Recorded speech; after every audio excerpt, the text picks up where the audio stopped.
রব্বুল আলামিন কোরআন কারীমের মধ্যে আল্লাহ তাআলা স্পষ্ট জানিয়ে দিয়েছেন, লা তাকনাতু মির রাহমাতিল্লাহ ইন্নাল্লাহা ইয়াগফিরুদ যুনুবা জামিআ ইন্নাহু হুয়াল গফুরুর রহিম। আল্লাহু আকবার।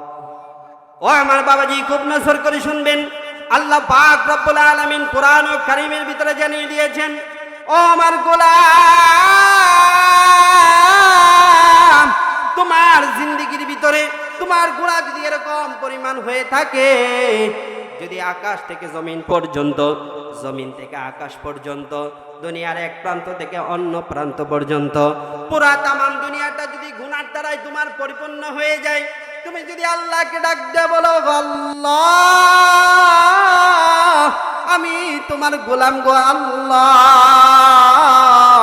জানি না জানা নাই কখন যেন কোন দিন যেন মালাকুল মউত আইসা হাজির হয়ে যাবে, ওগো আল্লাহ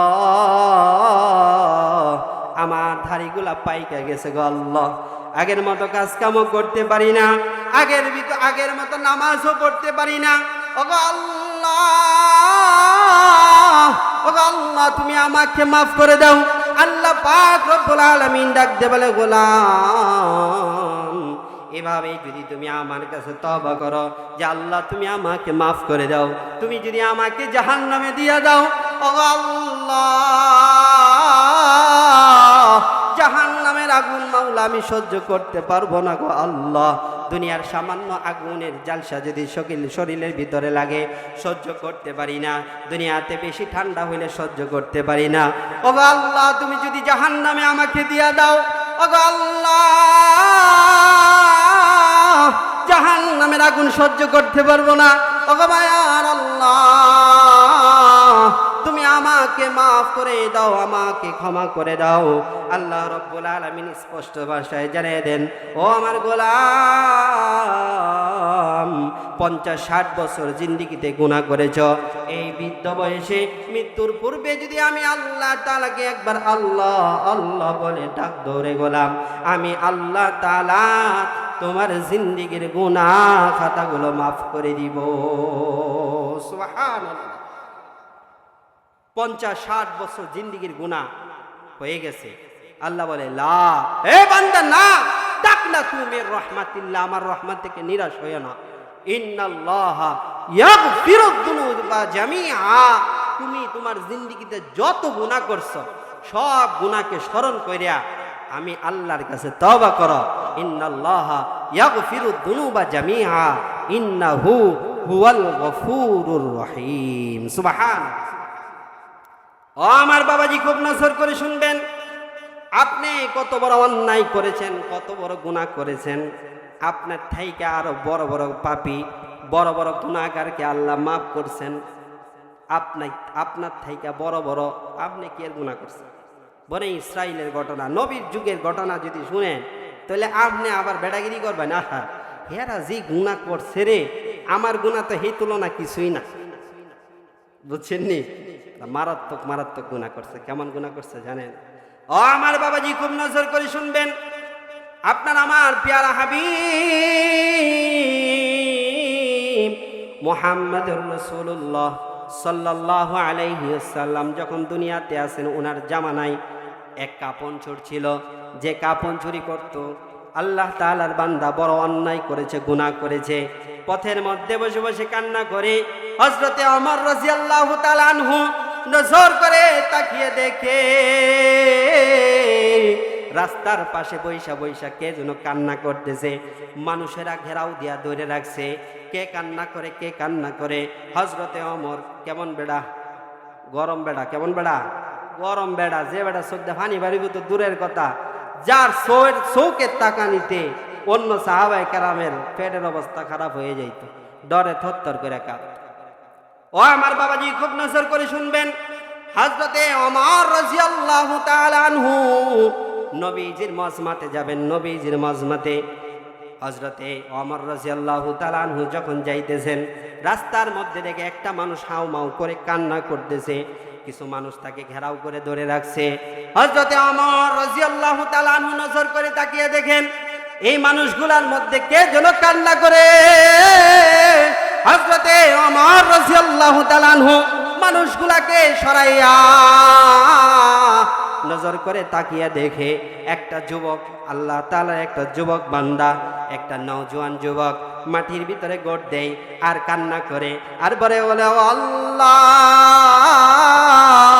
যত অন্যায় করেছি, যত অপরাধ করেছি গো আল্লাহ, তুমি আমাকে মাফ করে দাও। হযরত ওমর রাদিয়াল্লাহু তাআলা আনহু খুব কঠিন হৃদয়ের মানুষ, যার হৃদয়টা খুব শক্তপোক্ত, কথা ঠিক কিনা? হযরতে ওমর রাদিয়াল্লাহু তাআলা আনহু তার কান্না দেখে হযরত ওমরের চোখের ভিতরে পানি এসে গেছে। আল্লাহু আকবার। হযরত ওমর দেখা আল্লাহ রাসূল সাল্লাল্লাহু আলাইহি ওয়াসাল্লামের মজমার ভিতরে চলে গেলেন। আপনার আমার পেয়ারা হাবিব মুহাম্মদুর রাসূলুল্লাহ সাল্লাল্লাহু আলাইহি ওয়াসাল্লাম নজর করে তাকিয়ে দেখেন হযরতে ওমর রাদিয়াল্লাহু তাআলা আনহুর চোখগুলা ভিজা ভিজা দেখা যায়। হযরতে ওমর রাদিয়াল্লাহু তাআলা আনহুর মনটা খুব খারাপ। আপনার আমার পেয়ারা হাবিব মুহাম্মদুর রাসূলুল্লাহ সাল্লাল্লাহু আলাইহি ওয়াসাল্লাম হযরতে ওমর রাদিয়াল্লাহু তাআলা আনহুর দিকে তাকাইয়া হযরত ওমরকে একটা ডাক দিলেন, ওমর এদিকে আসো, তোমার চোখগুলা ভিজা দেখা যায়, তুমি তো খুব কঠিন হৃদয়ের মানুষ, তোমার দিলের ভিতরে তো মুসলমান ছাড়া কাফেরদের প্রতি কোনো দয়া নাই, মায়া নাই, তোমার চোখে পানি কেমন কি ঘটনা হয়ে গেছে? হযরতে ওমর রাদিয়াল্লাহু তাআলা আনহু হাউমাউ করে কান্না করে আপনার আমার পেয়ারা হাবিব মুহাম্মদুর রাসূলুল্লাহ সাল্লাল্লাহু আলাইহি ওয়াসাল্লামকে ডাক দিয়ে বলে, ও মায়ার নবী, আমি যখন আপনার মজমার দিকে আসতে চাইলাম, আমার বাড়ি থেকে যখন রওনা দিয়ে আপনার মজমাতে আসব, তখন লক্ষ্য করে তাকিয়ে দেখলাম পথের মধ্যে একটা যুবক হাউমাউ করে কান্না করতেছে, মানুষগুলা তাকে ঘেরাও করে ধরে রাখছে। ওই যুবক এমন হাউমাউ করে কান্না করতেছে, তার কান্না দেখে আমি ওমরের চোখে পানি, নিজের চোখের পানি ধরে রাখতে পারলাম না গো আল্লাহর নবী। এই অবস্থা দেখে আমার চোখের ভিতরে পানি। আপনার আমার পেয়ারা হাবিব ডাকতে বলে, ওমর, কালকে যখন আমার মজমাতে আসবা তখন আর একা আসবা না, ওই যুবকটাকে নিয়ে আমার দরবারে হাজির করবা। সুবহানাল্লাহ। ও আমার বাবাজি, খুব নজর করে শুনবেন। পরের দিন হযরত ওমর রাদিয়াল্লাহু তাআলা আনহু নবীজির মজমার ভিতরে আসার জন্য রাস্তা দিয়ে যখন আসতেছে, আজকেও কালকের মতো দেখা যায় ওই যুবকটা মাটির ভিতরে পইরা পইরা গৈর দিতেছে। গৈর বুঝেননি? হ্যাঁ, আমরা দেশে দেখবেন মানুষ মরলে বেশিরভাগ মহিলা মানুষ দেখা যায়, গৈর যে মারে মাটি আর সালি এক কানো করে লাই, কথা ঠিক কিনা? ও আমার বাবাজি, খুব নজর করে শুনবেন। এই যুবক আল্লাহর বান্দা, আল্লাহ তাআলার এই বান্দা গুনাহ করছে, আল্লাহর কাছে তওবা করতেছে।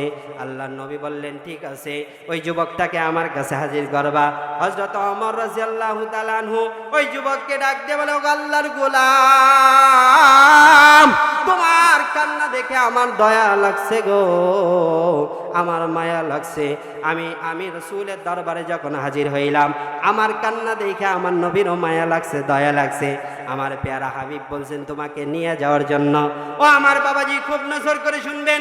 এই যুবকের হাত ধরে হযরতে ওমর রাদিয়াল্লাহু তাআলা আনহু নবীজির মজমার ভিতরে নবীর সামনে নিয়ে যখন দাঁড়ায় গেলেন, আপনার আমার হাবিব, পেয়ারা হাবিব মুহাম্মদুর রাসূলুল্লাহ সাল্লাল্লাহু আলাইহি ওয়াসাল্লাম যুবকের হাতটা ধরে ডাক দিয়ে বলে, ওয়ার যুবক, এমন কি হয়েছে তুমি কান্না করো, তোমার চোখে পানি? যুবক চোখের পানি কান্না করতে করতে নবীর দিকে তাকাইয়া মাথাটা উঠাবে, শরম লজ্জায় মাথাটা উঠাইতে পারে না। আপনারা আমার পেয়ারা হাবিব ডাকতে বলে, ও যুবক, তুমি এমন কি অন্যায় করেছো, কি অপরাধ করেছো আমাকে বলো। যুবক ডাকতে বলে, ও আল্লাহর পয়গম্বর, আমার জিন্দেগিতে এমন অন্যায় করেছি, এমন গুনাহ করেছি গো, আমার মনে যেন কয় আমার আল্লাহ মনে আমাকে মাফ করবে না, আমার আল্লাহ মনে হয় আমাকে ক্ষমা করবে না। আপনার আমার পেয়ারা হাবিব মুহাম্মদুর রাসূলুল্লাহ সাল্লাল্লাহু আলাইহি ওয়াসাল্লাম ডাক দিয়ে বলে, ও যুবক, তোমার গুনাহ কি আল্লাহ তাআলার জমিনের থেকে বড়? যুবক ডাক দিয়ে বলে, ও পেয়ারা হাবিব, আমার কাছে মনে হয় আমার গুনাহটা আল্লাহ তাআলার এই জমিনের থেকে বেশি বড়। পেয়ারা হাবিব মুহাম্মদুর রাসূলুল্লাহ আবার ডাক দিয়ে বলে, ও যুবক, তোমার গুনাহটা কি আল্লাহ তাআলার আসমান থেকে বড়? যুবক ডাক দিয়ে বলে, ও আল্লাহর পয়গম্বর, আমার কাছে মনে হয় আমার গুনাহ এমন এক গুনাহ, আল্লাহ তাআলার আকাশটা যত বড় বানাইছে তার থেকে বড় গুনাহ আমার হয়ে গেছে। এখন আল্লাহর নবী চোখের পানি ছাইরা দিল। যুবক তো কান্না করতেছে।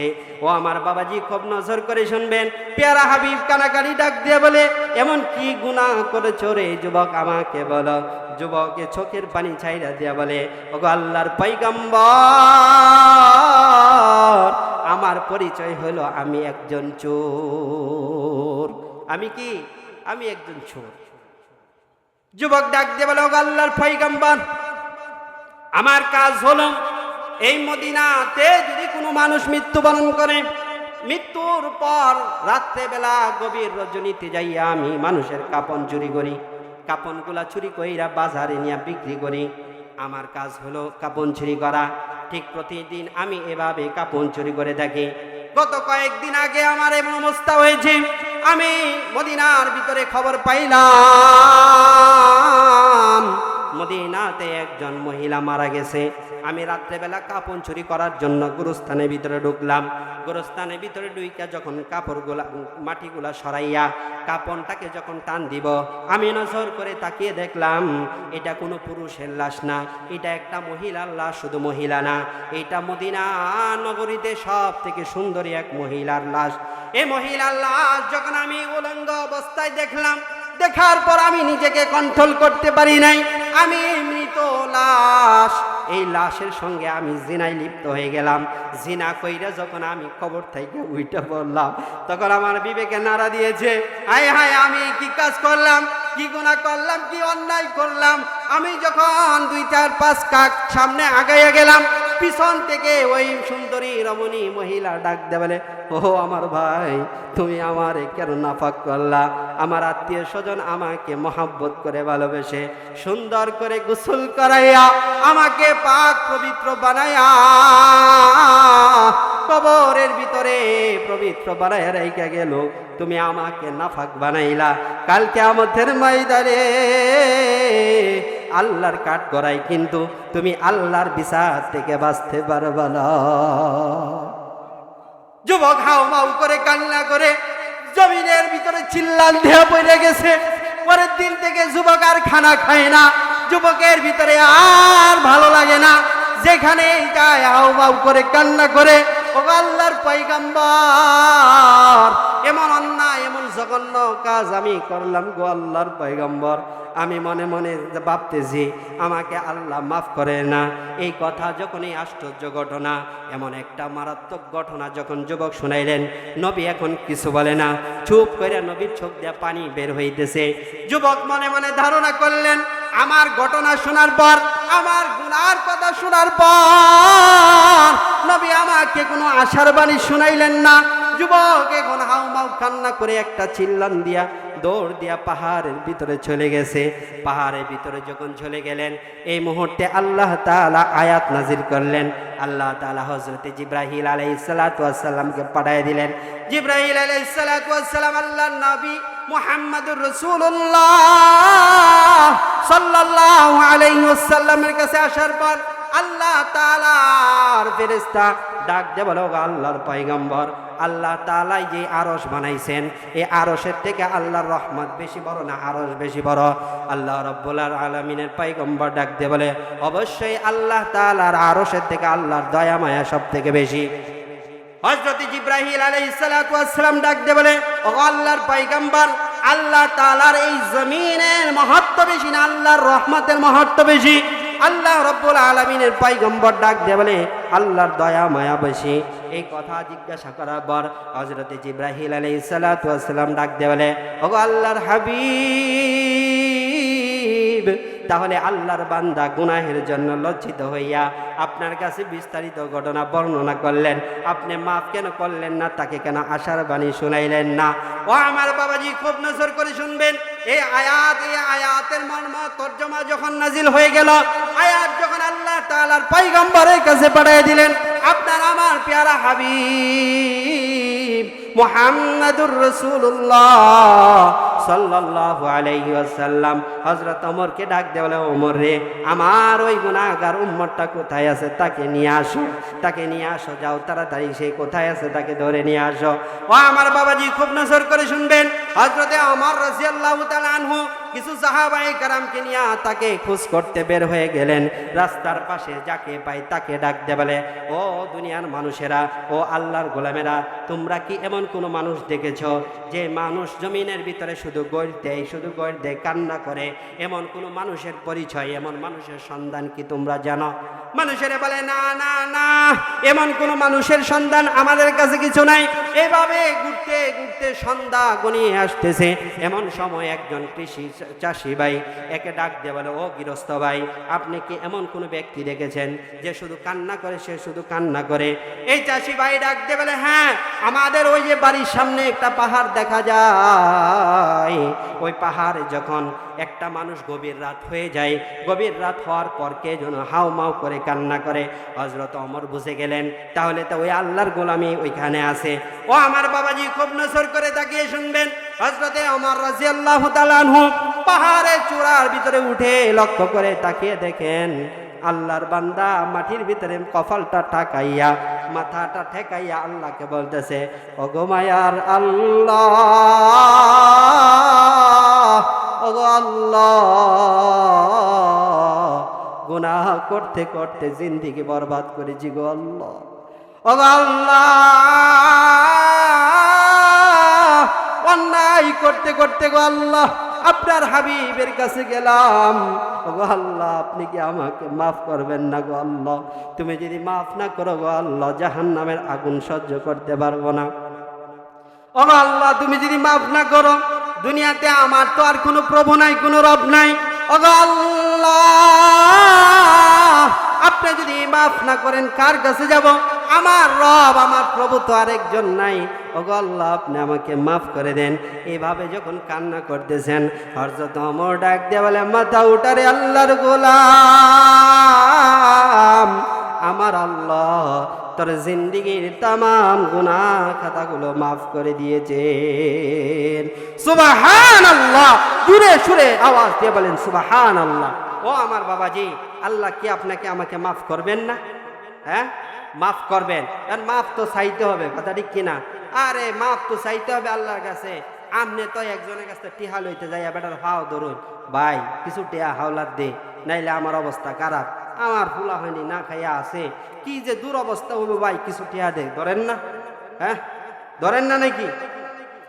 এখন আল্লাহর কাছে যদি, আল্লাহর ঘরে যাইয়া মসজিদের ভিতরে কপালটা ঠাকায় আল্লাহরে যদি কোন, আল্লাহ আমি তোমার বান্দা, তো আয় আল্লাহ তুমি যদি আমার মাফ না করো, আমার তো আর একজন রব নাই, প্রভু নাই, আমি কার কাছে যাবো গো আল্লাহ?